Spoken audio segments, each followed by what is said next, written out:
Утром 1 февраля город Сухум проснулся без воды. Причина – поломка трубы на улице Бейгуа.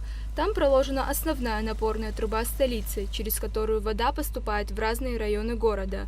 Именно на данном участке произошла авария, и труба начала пропускать сильный поток воды.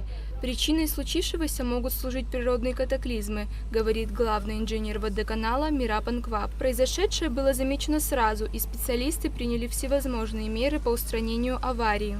Здесь лежит напорная пластиковая труба диаметром 500 миллиметров. Потом она по имама Шамиля спускается вниз и потом на резервуары в город уходит. Здесь лет 10 тому назад укладывали эту трубу. Эти трубы были соединены электросварной муфтой.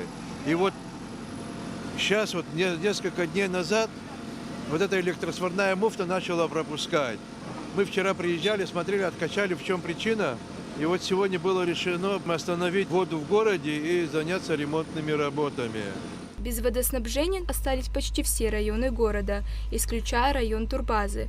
Также ремонтные работы проводятся в новом районе, рассказал Мирапан Квап. Сама работа 1,5–2 часа. Сама работа, вот ее пайка, да.